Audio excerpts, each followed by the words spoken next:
Alors, j'ai un secret à vous dire, ça, c'est pas un bouquin. Ça ressemble à un bouquin, mais c'est beaucoup plus qu'un bouquin, c'est un leporello. Un leporello, c'est quoi? Un leporello, c'est un livre accordéon. Parce que, en fait, c'est un bouquin qui se déplie. Ça va pas être facile de vous montrer, je vais surtout pas le déplier en entier, parce que si je le déplie, ça fait quand même 20 mètres.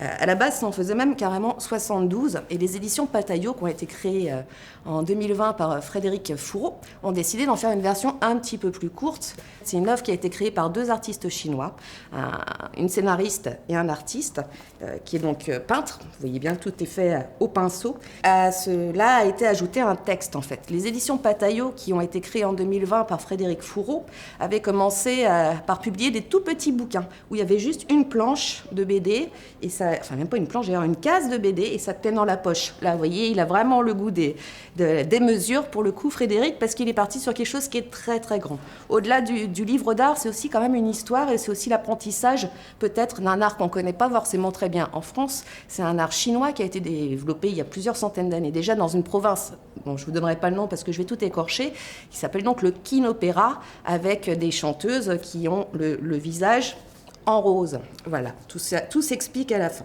Et cette histoire qui est donc hyper chronométrée, parce qu'en fait, chaque paragraphe correspond à l'image qui se suit. On reste donc dans le même village, il y a vraiment une unité de lieu, mais une unité de temps qui suit 4 saisons. Et en fait, on va suivre plusieurs personnages qu'on retrouvera au début, parce qu'il faut quand même s'y retrouver un petit peu.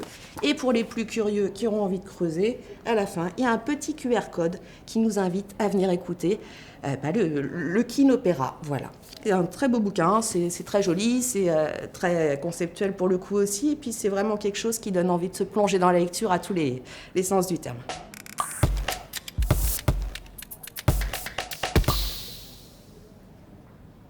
En 2021, j'ai fait une rencontre assez étonnante parce qu'en fait, j'ai rencontré des sorcières. Bah ouais, des sorcières en 2021. Je les ai pas rencontrées sur un balai, je les ai rencontrées autour d'un café, mais c'était somme toute assez sympathique. Marine et Flora sont deux sœurs, elles vivent toutes les deux à Nantes, et depuis qu'elles sont adolescentes, on va dire, voire même très jeunes pour Marine, elles ont effectivement développé cette appétence pour la magie. Mais attention, il y a la magie noire, pas bien.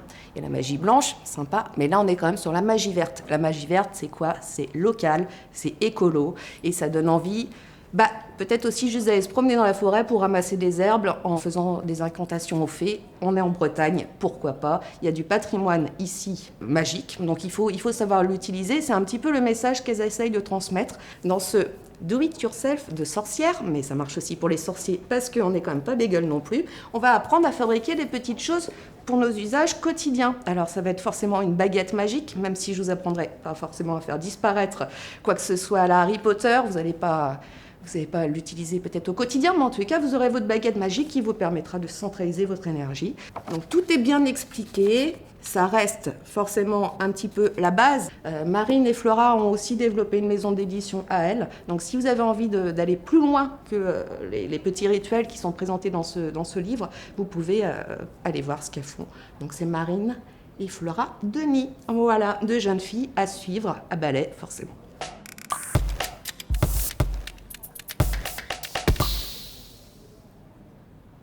Alors, il y a un truc où vraiment, je suis nulle, c'est la cuisine. Rien que faire du riz, déjà, c'est carrément trop compliqué pour moi. C'est pour vous dire que ce bouquin, à la base, j'aurais pas dû l'ouvrir. Je cuisine à la nantaise a été réalisé par Magali Grandet, qui est journaliste, et par Romain Boulanger, qui est photographe. Tous les deux vont partir donc pour nous parler de cuisine, mais pas que. C'est aussi pour ça que j'ai aimé ce bouquin, qui est très beau, qui est très jaune, mais qui nous parle de tout plein de choses. En fait, il va y avoir des reportages, c'est-à-dire qu'on va aller rencontrer des éleveurs de vaches nantaises, par exemple. Bah oui, ça existe. On va aller rencontrer des cuistots, des chefs et des chefs au féminin, qui travaillent sur Nantes. On va aller rencontrer des agriculteurs, parce qu'il reste des agriculteurs dans le coin aussi. Il ne faut quand même pas le nier, tout ça, c'est un patrimoine gastronomique, c'est notre patrimoine gastronomique. Il y a forcément des recettes de cuisine, et il y a aussi des petites brèves, c'est-à-dire des petites informations sur Nantes, qui nous font regarder la ville très différemment, c'est-à-dire en faisant une sorte de parcours gastronomique, un parcours gourmand dans les rues de Nantes. On se rappelle qu'à côté du manège, par exemple, il y a une petite vendeuse qui est là en train de vendre ses sardines. Je crois que je l'ai toujours connue. C'est normal parce qu'en fait, j'ai appris qu'elle était là depuis 300 ans. Alors, pas la même vendeuse, évidemment, mais en tous les cas, la vente de sardines à Nantes, ça a toujours eu lieu. Et ça, pour nous, ça fait partie du paysage, alors qu'en fait, ça reste quand même une exception. On parle des rigolettes, on parle un petit peu du curé nantais. C'est super bien fait, c'est très joli. Vraiment, il y a plein de photos toujours très réussies de Romain, qui est vraiment un photographe hors pair. Magali a aussi le sens de la mise en scène, c'est-à-dire qu'en 2 pages, elle va nous camper une ferme, elle va nous camper un éleveur, elle va nous camper un chef cuisinier avec toute la passion que ça peut sous-entendre. Et forcément, il y a quand même des recettes. Donc vous avez 25 recettes originales qui ont été faites par 2 chefs nantais, un homme, une femme. Là encore, la parité est respectée. Un très joli petit bouquin, tout jaune, qui donne la pêche et puis qui donne faim en fait.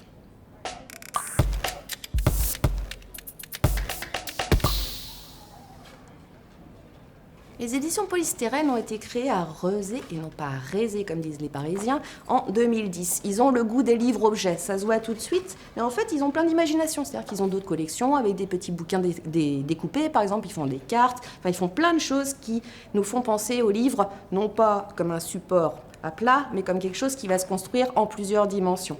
Là, je vais vous présenter la collection Façade. Ça a été créé en 2017 et on en est déjà rendu à 18 exemplaires différents. Comme vous le voyez, c'est toujours le même format. En fait, c'est quelque chose qui se déplie. C'est toujours l'histoire en fait d'un bâtiment pris en vue de coupe. Un bâtiment, mais pas forcément. Ça peut aussi être un arbre, par exemple. Ça peut être tout ce qui va en hauteur. Forcément, on pense tout de suite à un immeuble avec plusieurs étages et la déclinaison de la vie des habitants qui se superposent. Mais c'est pas que ça en fait. Façade va se dessiner sur plusieurs structures, c'est-à-dire qu'effectivement il va y avoir des plans de coupe où on va suivre plusieurs étages, mais aussi d'autres exemplaires où en fait on va suivre le même personnage qui va s'amuser à descendre les étages, etc. Ce qui nous permet quand même d'avoir une construction de l'histoire qui est forcément un petit peu limitée. Vous voyez bien qu'il n'y a pas beaucoup de texte et finalement c'est assez court. Pourtant, ça nous fait quand même cogiter parce que ça nous apprend en fait à lire une histoire, mais en 3D, qui est quand même pas donnée dans toutes les circonstances. Il va y avoir des choses très différentes. Ça, c'est aussi le gros avantage de cette collection. C'est-à-dire qu'il y a des choses très, très drôles, très absurdes. Il y a des choses très poétiques où il n'y a quasiment pas de texte. Mais je pense notamment à celui qui est sur les océans. On va voir les poissons aux différentes profondeurs. Et puis après, il va y avoir carrément des jeux d'énigmes. C'est-à-dire que quelqu'un est mort en tombant d'un immeuble. À votre avis, qui est l'assassin? Pour ça, il y a plusieurs indices. On va suivre des commissaires, voilà, en train de faire leur enquête. Chaque fascicule de cette collection Façade est une expérience de lecture. On a un petit peu tendance à utiliser ce terme en long, en large et en travers, mais là c'est vraiment le cas parce qu'en fait c'est à nous de nous adapter, un peu comme dans la BD d'ailleurs, à notre façon de lire et à une façon de réinventer la lecture. Ça se peut aussi peut-être s'utiliser en décoration parce que c'est tellement joli que ça donne vraiment envie de se farcir sa chambre comme ça. Et puis voilà, donc faites la... Voilà, on va finir là-dessus sur la chute.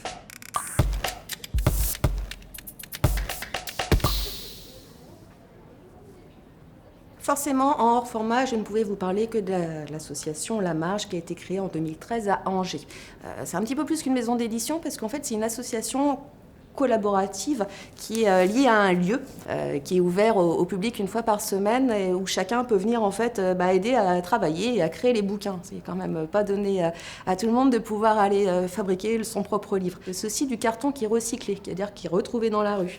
Ce sont aussi des textes qui sont souvent traduits de l'espagnol parce que en fait, quand on creuse un petit peu, tout ça est très très lié à l'Argentine. Parce qu'en fait, en Argentine, il y a une grosse crise économique qui a fait que des cartoneros ont commencé à faire du recyclage dans les rues de tout ce qui était revendable au possible. Quelques années après, des artistes ont commencé à se dire qu'ils pouvaient créer une coopérative pour acheter auprès de ces cartoneros qui gagnaient forcément pas bien leur vie, racheter la matière première, notamment le carton, à des prix un petit peu plus valorisés pour en faire après des livres d'artistes. Donc on voit bien qu'il y a une raison économique, il y a forcément une raison sociale, mais il y a aussi une raison culturelle à tout ça. D'Argentine, ça a essaimé en fait. Il y a commencé à avoir des cartonneras un petit peu partout dans le monde. En France, ça a commencé à apparaître à partir des années 2010 et donc en 2013 à Angers se crée cette association. C'est très joli comme vous pouvez le constater. À l'intérieur, il y a beaucoup de choses très étonnantes aussi parce que c'est pas que du texte. Des fois on va avoir de la poésie, parfois on va aussi avoir